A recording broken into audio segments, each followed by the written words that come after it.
The spring storm that swept across the Kansas prairie in April of 1874 brought more than just the torrential rains that turned the normally placid Arkansas River into a raging torrent.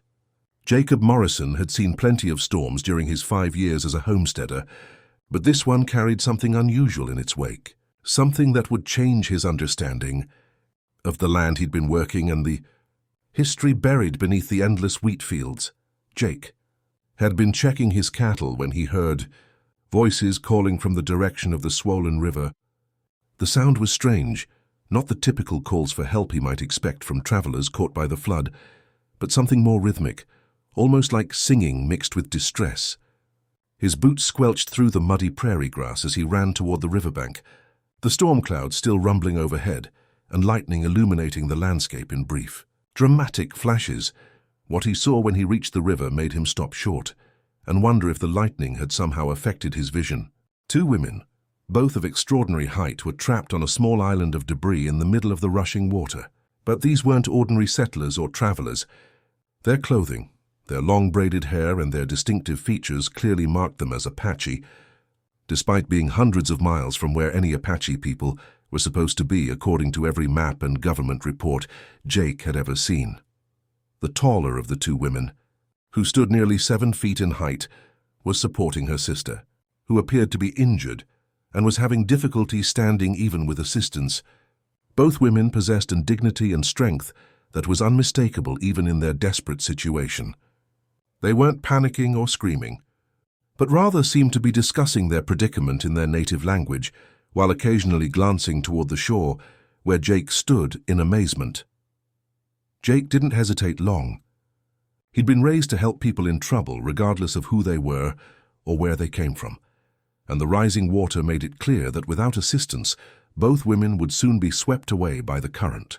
He ran back to his barn and returned with the longest rope he owned, tying one end to a sturdy cottonwood tree and testing its strength before wading into the dangerous water. The rescue took nearly an hour of careful work in the treacherous current. Jake had to swim part of the way, fighting against the rushing water, while the 2 Apache women worked with him to secure the rope around themselves.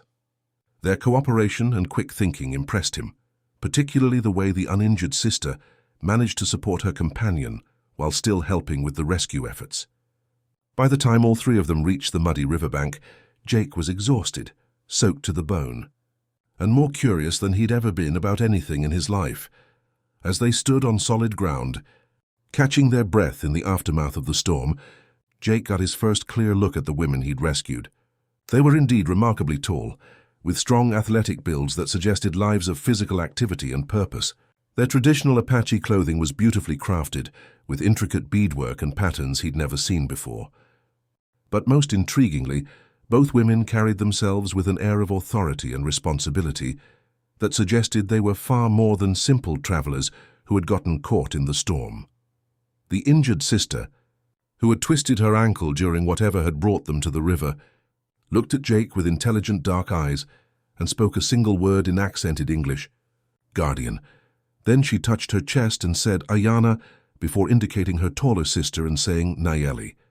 Jake understood these were their names, but the word guardian echoed in his mind as he helped them toward his farmhouse, wondering what these remarkable women were guarding and why they had appeared in Kansas during the worst storm he'd seen in years. Jake's modest farmhouse had never hosted guests quite like Ayana and Nayeli, and as he helped them settle into his spare room, he couldn't shake the feeling that he'd stumbled into something much larger than a simple rescue. The sisters spoke quietly to each other in Apache, while Jake prepared food and hot coffee, but he noticed they occasionally glanced out the windows with the careful attention of people who were accustomed to watching for something specific. Over the next 2 days, as Ayana's ankle healed and both women regained their strength, Jake learned fragments of their story through Nayeli's careful English and Ayana's growing trust. They weren't lost travelers or refugees from distant Apache territory, as he'd initially assumed. Instead, they were part of a small, secretive group that had been living in Kansas for generations, long before any white settlers had arrived, long before anyone had drawn the territorial boundaries that supposedly defined where different peoples belonged. The sisters explained that their ancestors had come to this region centuries ago, following a sacred responsibility that had been passed down through specific bloodlines within their tribe. Their unusual height wasn't simply a genetic coincidence, but rather a trait that had been carefully preserved because it was connected to their role as guardians of something their people considered more valuable than gold or land. When Jake asked what they were guarding, both women became evasive, speaking only of the old place and the sleeping stones. What fascinated Jake most was learning that there were others like them scattered across the Great Plains, small groups of Apache people who had been living hidden lives as guardians for generations, unknown to the government officials and settlers who thought they understood the history and geography of the region. The sisters belonged to a network of families who communicated through subtle signs and who gathered only rarely, when the responsibility they carried required their combined presence. The reason Ayanna and Nayeli had been traveling during the storm, Jake learned, was because something had changed at their sacred site. Nayeli described it as awakening and calling, using English words that didn't quite capture what she was trying to communicate, but which suggested that whatever they guarded had somehow become active or responsive, in a way it hadn't been for many years. The flooding river had caught them during their return journey from consulting with other guardian families about this development. On the third day, Jake accompanied the sisters to check on their horses, which had been scattered during the storm, but had been found grazing near a grove of trees about 2 miles from his farm. As they walked across the prairie, Nayeli suddenly stopped and knelt down, placing her hands flat against the ground and closing her eyes. When Jake asked what she was doing, Ayanna explained that her sister was listening to the earth and checking on the condition of what they protected. The expression on Nayeli's face when she stood up again was one of concern mixed with excitement. She spoke rapidly to her sister in Apache, and Jake caught enough of their conversation to understand that whatever they were responsible for protecting was indeed becoming more active. The sisters exchanged glances that suggested they were facing a decision they'd hoped to avoid, and when Ayanna looked at Jake with her intelligent dark eyes, he had the distinct feeling that his life was about to become much more complicated. That evening, as they sat around Jake's kitchen table, sharing a simple meal of bread, beans, and coffee, Nayeli finally asked the question that would change everything. "You saved our lives, Jake Morrison. In our tradition, this creates a debt that can only be repaid with trust. Are you prepared to learn why we are really here and what it might mean for your life and your land?" Jake looked at the two remarkable women who had literally been delivered to him by the storm and realized that his answer would determine not just their future, but his own understanding of the world he thought he knew. The place Ayanna and Nayeli led Jake to would have been invisible to anyone who didn't know exactly what to look for. Hidden beneath a low hill about 3 miles from his farmhouse, surrounded by prairie grass and scattered wildflowers, was what appeared to be nothing more than a natural depression in the landscape. But as the sisters guided him closer, Jake began to notice details that suggested this was far from ordinary terrain. The grass grew in subtle patterns that seemed almost deliberate, forming gentle spirals that drew the eye toward the center of the depression. Scattered among the normal prairie stones were others that didn't quite match the local geology. Darker rocks with smooth surfaces that felt warm to the touch, even in the cool morning air. Most remarkably, there was a quality to the silence in this place that felt different from the usual quiet of the open prairie, as if the very air was waiting for something. Nayeli knelt at the edge of the depression and began removing stones and packed earth with the practiced movements of someone who had done this many times before. Beneath the surface, Jake could see the edge of what appeared to be carefully fitted stonework, ancient masonry that had been deliberately concealed beneath centuries of accumulated soil and prairie growth. The craftsmanship was unlike anything he'd seen, with each stone cut and placed with precision that spoke of sophisticated engineering knowledge. As more of the structure was revealed, Jake realized he was looking at the entrance to something that had been built long before any European had set foot in Kansas. The stonework showed influences that seemed to combine Native American techniques with something else, something that suggested contact between different cultures at a time when historians claimed such meetings were impossible. The sisters worked with reverent care, clearly following a ritual that had been passed down through generations of guardians. Ayana explained that this site was one of several scattered across the Great Plains, all connected by underground passages and all containing what their ancestors called sleeping stones. These weren't ordinary rocks, but rather artifacts that had been placed here by ancient peoples who understood something about the earth and sky that had since been forgotten. The unusual properties of these stones, their warmth and their subtle resonance, had made them sacred to the Apache guardians who had protected them for centuries. But according to Nayeli, the stones weren't just sleeping anymore. Over the past several months, they had begun to emit a low, barely audible humming sound, and their warmth had increased noticeably. Other guardian families across the region had reported similar changes at their sites, suggesting that something was happening simultaneously across the entire network of hidden locations. The sisters believed this awakening was connected to changes in the earth itself, possibly related to the increasing railroad construction and mining activities that were altering the landscape of the Great Plains. As Jake helped them clear more of the entrance, he began to understand why the sisters' unusual height was important to their role as guardians. The passages leading into the underground chambers were tall and narrow, designed for people of their stature, suggesting that their ancestors had specifically bred and selected for these physical traits over many generations. This wasn't just cultural tradition, but practical necessity for maintaining access to the sacred sites. The most remarkable discovery came when Nayeli led them down a stone stairway into the main chamber beneath the hill. The walls were lined with the sleeping stones, each one glowing with a faint inner light that pulsed in rhythm with something Jake couldn't identify. The sound of humming was stronger here, creating harmonics that seemed to resonate in his chest and bones. At the center of the chamber stood a larger stone formation that looked almost like an altar, covered with carvings that depicted scenes of ancient ceremonies and astronomical observations. But as Jake stood in the sacred chamber, marveling at this hidden piece of pre-Columbian history, Ayana grabbed his arm and pointed toward one of the walls where the stones were glowing more brightly than the others. The humming sound had changed, becoming more urgent, and both sisters were looking at each other with expressions of alarm. Something was responding to their presence in the chamber, something that had been waiting for the right combination of circumstances to fully awaken after centuries of slumber.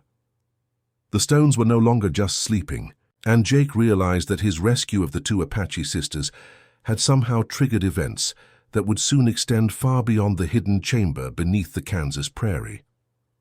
The sound of surveyors' hammers echoing across the prairie 3 days later confirmed Ayana and Nayeli's worst fears. Jake rode out to investigate the noise and discovered a team of railroad engineers mapping a route that would bring the new Kansas Pacific branch line directly through the area where the sacred stones lay hidden. The crew was led by a hard-faced man named Cornelius Blake, a veteran railroad builder who had earned his reputation by pushing rail lines through territories regardless of obstacles, whether natural or human. When Jake casually asked about the survey route, Blake's assistant showed him maps that revealed the railroad company's plans to establish a major depot and switching yard exactly where the ancient chamber was located. The engineers had chosen the site because of its elevation and drainage characteristics, never knowing that they were planning to build over one of the most significant archaeological discoveries in North America. The irony wasn't lost on Jake that the Sleeping Stones' awakening had coincided with the arrival of the very industrial progress that threatened to destroy them. Back at his farmhouse, the sisters listened to Jake's report with growing concern. Nayeli explained that their oral traditions contained warnings about what would happen if the sacred sites were disturbed by outsiders who didn't understand their significance. The stones weren't just historical artifacts, but part of a complex system that their ancestors had created to maintain balance between the earth and sky, between the spiritual and physical worlds.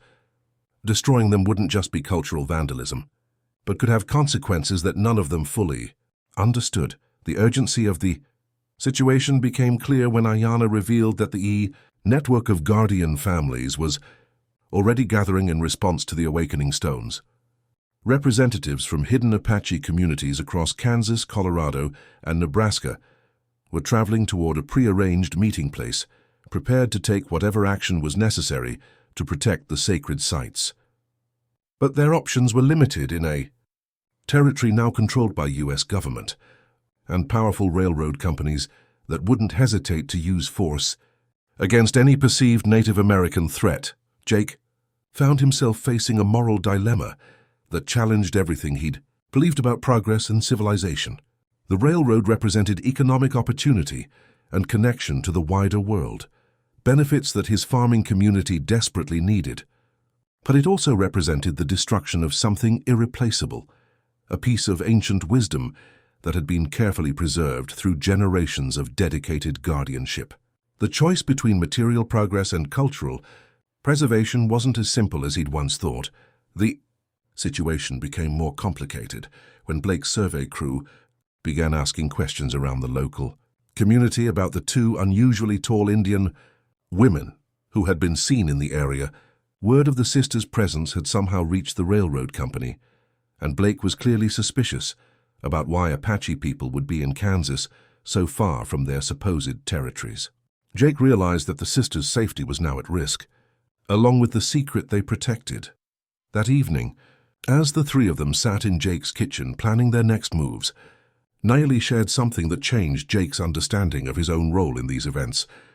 She explained that the sleeping stones had been awakening gradually for months, but their activity had increased dramatically on the exact day that Jake had rescued them from the river. According to Apache tradition, this wasn't coincidence, but rather a sign that Jake had been chosen by forces beyond their understanding to play a crucial role in protecting the sacred sites.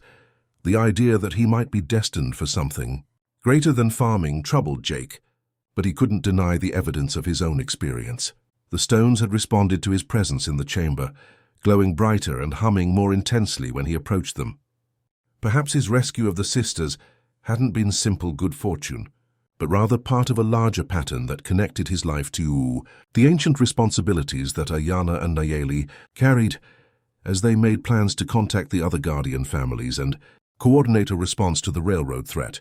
Jake caught sight of distant campfires on the horizon, suggesting that Blake's crew was planning to stay in the area longer than originally announced. The race to protect the sleeping stones had begun, and Jake was about to discover whether a simple Kansas farmer could stand against the combined forces of industrial progress and territorial expansion. But first, he would need to understand exactly what they were really protecting and why the ancient peoples who created the sacred sites had considered them important enough to guard for centuries. The convergence of guardian families from across the Great Plains created a sight that Jake Morrison had never imagined possible in the supposedly empty Kansas prairie. They arrived in small groups over 3 days, families of Apache people, whose unusual height and quiet dignity marked them as members of the same secretive network that Ayana and Nayeli belonged to.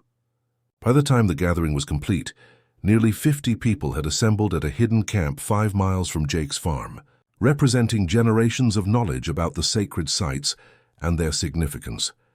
Jake was the only non-Apache person invited to attend the council meeting, an honor that reflected both his role in rescuing the sisters and the stone's apparent response to his presence.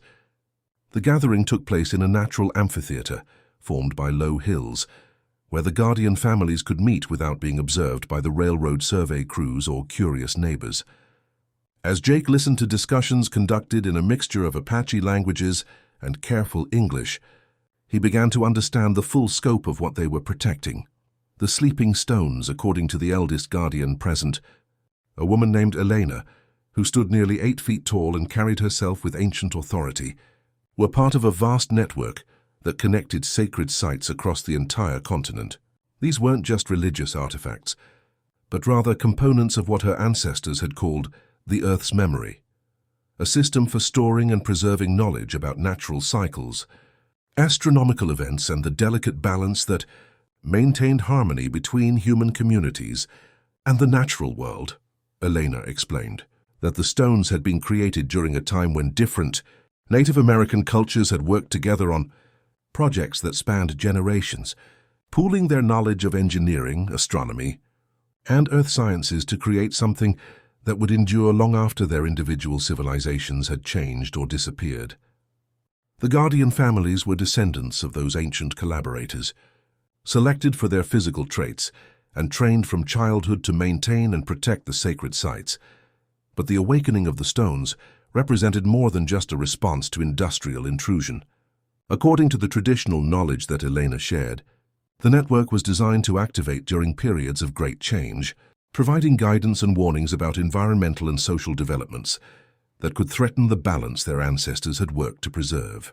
The current awakening suggested that the rapid expansion of railroads, mining and agriculture across the Great Plains was approaching, a critical threshold that could have consequences extending far beyond the immediate region. Jake learned that similar awakenings had occurred at other times in history, always preceding periods of significant environmental or social transformation. The Guardians had detailed oral records of previous activations, including warnings about droughts, floods, and social conflicts that had proven remarkably accurate. The current awakening was more intense than any in living memory, suggesting that the changes threatening the Great Plains were more serious than most people realized. The Council's discussions revealed the complexity of the Guardians' situation. They couldn't simply reveal the existence of the sacred sites to government authorities or academic institutions, because such exposure would inevitably lead to exploitation or destruction of the very things they were trying to protect. But they also couldn't physically prevent the railroad construction without risking violent confrontation that would endanger their families and communities. They needed a strategy that would protect the sites while avoiding the kind of conflict that had devastated other Native American communities. It was Nayeli who proposed the solution that would require Jake's full participation in their cause. She suggested that Jake, as a respected local farmer and veteran, could use his standing in the white community to influence the railroad's route selection. If he could convince Blake and the other engineers that there were geological problems with their chosen site, problems that would make construction difficult and expensive, they might be persuaded to select an alternative location that wouldn't threaten the sacred chamber. The plan would require Jake to risk his reputation and potentially his livelihood by opposing a project that most of his neighbors supported. He would need to present convincing technical arguments against the railroad route while concealing the real reasons for his opposition.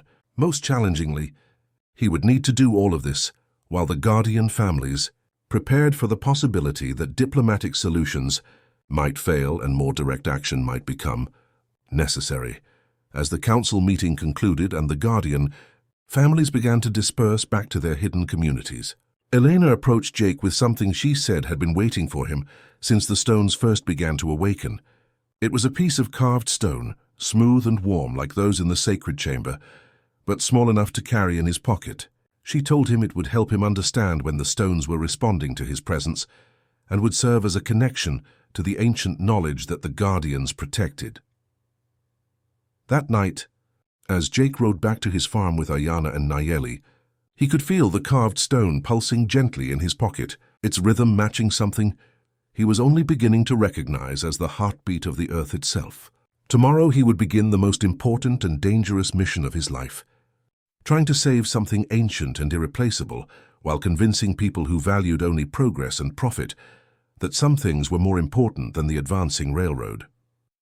The confrontation with Cornelius Blake came sooner than Jake had expected, when the railroad engineer appeared at his farmhouse door 3 days after the Guardian Council meeting. Blake's weathered face and calculating eyes suggested a man who had dealt with every form of opposition during his years of pushing rail lines across the frontier, and his direct questions about the Indian activity in the area made it clear that the railroad company was taking the Guardian family's presence seriously. Jake invited Blake in for coffee and listened carefully as the engineer explained his concerns.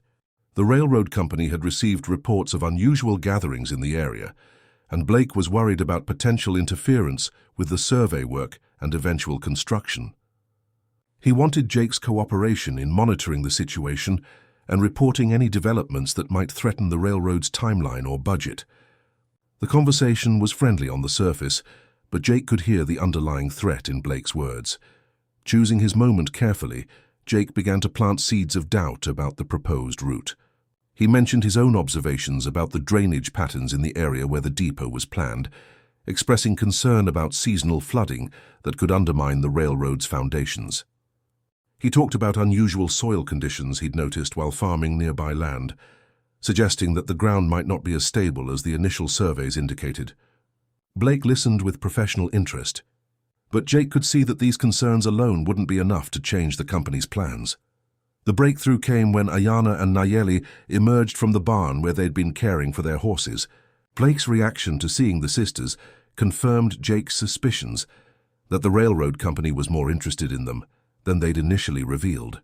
The engineer's questions became pointed and suspicious, focusing on why Apache people would be in Kansas and what their connection might be to the area where the railroad planned to build. Jake realized this was the moment when he would either succeed in protecting the sacred sites or watch everything the Guardians had worked to preserve for centuries be destroyed by industrial progress. Drawing on his military experience and his growing understanding of the ancient knowledge the sisters represented, he made a decision that would change his life forever. He told Blake about finding the geological anomalies beneath the proposed depot site, describing them as potentially valuable mineral formations that deserved scientific investigation before any construction began. The mention of possible mineral wealth immediately captured Blake's attention in a way that environmental or cultural concerns never could have. Jake carefully described the underground chambers and unusual stone formations, presenting them as potential sources of rare minerals or geological phenomena that could bring significant revenue to the railroad company if properly developed. He suggested that hasty construction might destroy valuable resources that could be far more profitable than a simple rail depot. Blake's greed and ambition proved to be the key to protecting the sacred sites. Within hours of Jake's revelations, the engineer was organizing a team to investigate the underground formations, eager to claim credit for discovering potential mineral wealth. But Jake had a plan that would use Blake's avarice against him while protecting the true nature of what lay beneath the Kansas prairie. Working with Ayana and Nayeli, Jake guided the investigation team to carefully selected areas near the sacred chamber, but not into the chamber itself. The sisters used their knowledge of the underground passages to create the impression of extensive mineral formations, while keeping the most sacred areas hidden from Blake's increasingly excited explorers. The warm stones and subtle emanations from the awakened network created enough mysterious phenomena to convince Blake that he'd stumbled onto something extraordinary. The railroad company's decision to delay construction while they brought in mining experts and geologists gave the Guardian families the time they needed to implement a longer-term protection strategy.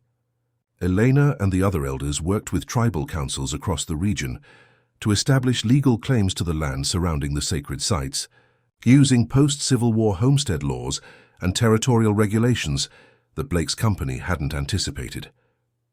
As spring turned to summer, Jake found himself becoming something he'd never expected, a bridge between the ancient wisdom of the Guardian families and the modern world of railroads and territorial politics.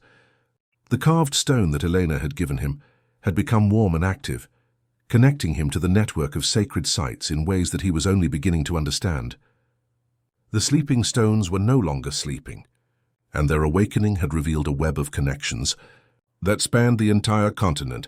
The final test of their alliance came when federal investigators arrived to assess the mineral claims and territorial disputes that had emerged around the proposed railroad route. Jake, Ayana, Nayeli, and the other Guardians had to present their case to officials who understood legal precedent and economic development but had no framework for appreciating the cultural and spiritual significance of what they were protecting. But by then, Jake had learned enough about the ancient knowledge to speak about the sacred sites in terms that even skeptical government officials could respect. The geological phenomena, the sophisticated engineering of the underground chambers, and the astronomical alignments of the stone networks represented a level of pre-Columbian achievement that demanded preservation for scientific study. The Guardians' role shifted from secret protectors to acknowledged experts, their hereditary knowledge finally recognized as valuable rather than primitive. As summer faded into autumn, the Kansas Pacific Railroad announced that it would reroute its branch line around the Morrison Archaeological Preserve, named in honor of the farmer whose discoveries had brought the ancient sites to scientific attention. Jake's farmhouse became headquarters for a research station where guardian families worked with sympathetic archaeologists and anthropologists to study and document the sacred sites while maintaining their protective traditions. Standing in the chamber beneath the Kansas prairie, watching Ayana and Nayeli perform the ceremonies that kept the sleeping stones in harmony with the changing world above, Jake understood that his rescue of two Apache sisters from a flooding river had led to something far greater than he'd ever imagined. The ancient network was no longer hidden, but it was protected, and the knowledge it contained would continue to flow from generation to generation as it had for centuries. The stones still hummed with their mysterious energy, but now their song was one of hope rather than warning. A rhythm that connected the heart of the earth to the hearts of those who understood that some things were more valuable than gold, more important than progress, and more enduring than any railroad that humans might build across the endless Kansas prairie.